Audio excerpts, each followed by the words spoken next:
नमस्कार प्यारे विद्यार्थियों, आरएस मैथ क्लासेज धौलखेड़ा में आपका हार्दिक अभिनंदन है, स्वागत है। हम राजस्थान की भाषा, बोली और साहित्य पढ़ रहे थे। इसका हमने कुछ चैप्टर तो कल पढ़ लिए थे। आज राजस्थानी भाषा की दो विशिष्ट शैलियां हैं। कितनी हैं? दो विशिष्ट शैलियां हैं। एक शैली को तो हम कहते हैं डिंगल और एक को कहते हैं हम पिंगल। तो देखिए, डिंगल का हेरोस किसे कहा जाता है? पृथ्वीराज राठौड़ को कहते हैं। ये हमने कल पढ़ा था कि डिंगल का हेरोस पृथ्वीराज राठौड़ को किसने कहा था? डॉक्टर एलपी टेसी टोरी ने। और पिंगल का हेरोस किसे कहा जाता है? सूर्यमल मिश्रा ने। ठीक है, सबसे पहले कि डिंगल क्या है और पिंगल क्या है, इनमें क्या अंतर होता है? किसे तो डिंगल कहें हम और किसे हम पिंगल कहें। तो देखिए, सबसे पहले तो याद रखना कि डिंगल पश्चिमी राजस्थान की साहित्यिक शैली है, पश्चिमी राजस्थान का साहित्यिक रूप है। पश्चिमी राजस्थान का या मारवाड़ी का साहित्यिक रूप हम किसको कहेंगे तो उसका नाम क्या होगा? डिंगल। और है पिंगल किसे कहते हैं? तो पूर्वी राजस्थान का साहित्यिक रूप है। और पूर्वी और ढूंढाड़ी का साहित्यिक रूप किसे कहेंगे हम? पिंगल को कहेंगे। किसको कहेंगे? पिंगल। उसके बाद में डिंगल का विकास गुर्जरी अपभ्रंश में हुआ है। किस में हुआ है? गुर्जरी अपभ्रंश में। और पिंगल का विकास किस में हुआ है? सौरसैनी अपभ्रंश में हुआ है। उसके बाद में कि मारवाड़ी मिश्रित राजस्थानी जो होती है उसको हम क्या कहते हैं? डिंगल। मारवाड़ी मिश्रित राजस्थानी को डिंगल कहते हैं। और ब्रज मिश्रित राजस्थानी को क्या कहते हैं? पिंगल कहते हैं। क्या कहते हैं? पिंगल। आगे कि डिंगल भाषा के रूप में क्या है? गीत है। और पिंगल भाषा के रूप में क्या है? छंद और काव्य है। इधर है कि डिंगल का अधिकांश प्रयोग किन कवियों ने किया है? तो चारण कवियों ने किया है। और पिंगल का अधिकांश प्रयोग किन कवियों ने किया है? तो भाट कवियों ने किया है। किसने किया है? भाट कवियों ने, है ना। उसके बाद में है कि डिंगल की 4 उपशैलियां हैं। डिंगल जो शैली है उसकी कितनी उपशैलियां हैं? 4। एक शैली को हम चारण शैली कहते हैं, एक शैली को संत शैली, एक जैन शैली और एक लौकिक शैली। फिर आता है सबसे पहले कि डिंगल का शब्दकोश, डिंगल की डिक्शनरी या डिंगल का व्याकरण किस व्यक्ति ने तैयार किया था?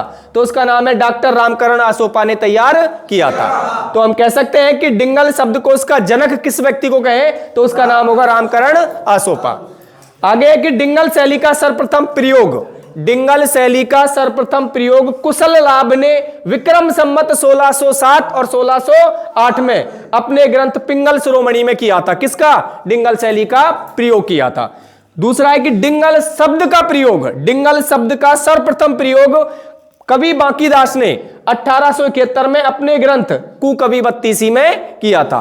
कवि बांकीदास मानसिंह का दरबारी कवि था, जोधपुर के शासक का, और इसे मारवाड़ का बीरबल भी कहते हैं। क्या कहते हैं? मारवाड़ का बीरबल।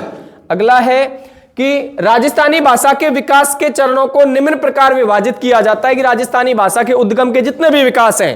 पहला है कि नागर अपभ्रंश काल कौन से काल को माना जाता है? 1000 ईस्वी को माना जाता है। गुर्जरी अपभ्रंश काल कौन से काल को माना जाता है? 11वीं से 13वीं सदी को माना जाता है। प्राचीन काल किस काल को कहते हैं? 13वीं से 16वीं सदी के काल को कहते हैं। और मध्यकाल 16वीं से 18वीं सदी के काल को कहते हैं। अर्वाचीन काल 18वीं से वर्तमान काल को कहा जाता है। लेकिन राजस्थानी भाषा शब्दकोश का जनक डॉक्टर सीताराम लालस, जिसे राजस्थानी भाषा जुबां की मसाल कहते हैं, और ये जोधपुर का निवासी था जिसने 2 लाख से अधिक शब्द राजस्थानी डिक्शनरी में तैयार किए थे।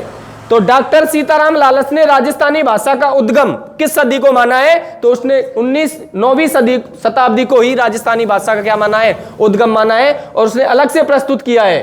देखिए, डॉक्टर सीताराम लालस ने राजस्थानी भाषा उद्गम और विकास को निम्न प्रकार प्रस्तुत किया है। उसने सबसे पहले काल माना है राजस्थानी भाषा का, जिसका नाम है क्या? आदिकाल।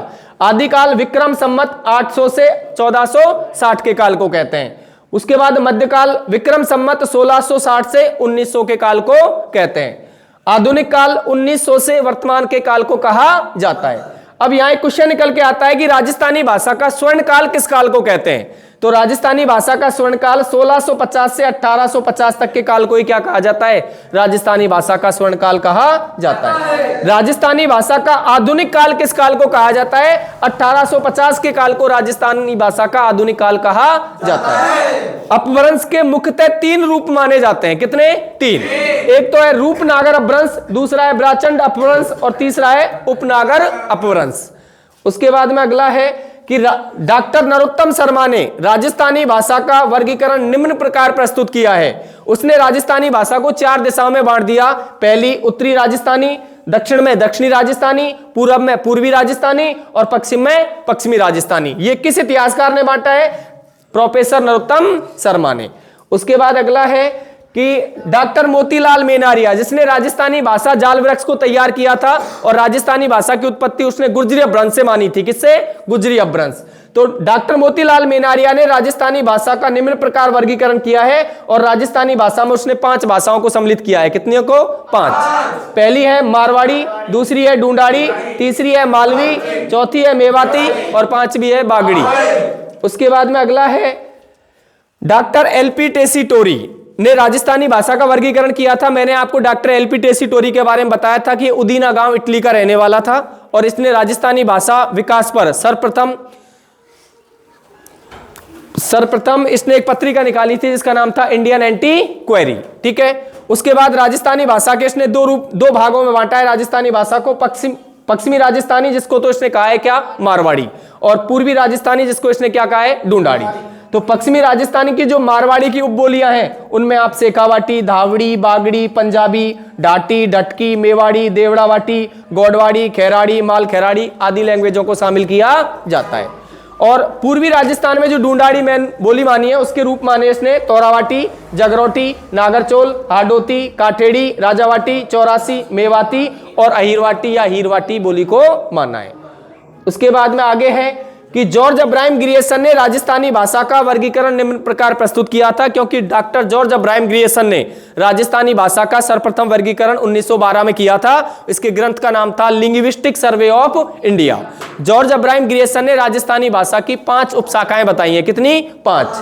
तो एक तो मानिए पश्चिमी राजस्थानी, जिसको तो इसने एक शब्द दिया है, एक भाषा माना है क्या? मारवाड़ी, जिसको 4 भागों में बांट दिया, उत्तरी मारवाड़ी, दक्षिणी मारवाड़ी, पूर्वी मारवाड़ी और पश्चिमी मारवाड़ी।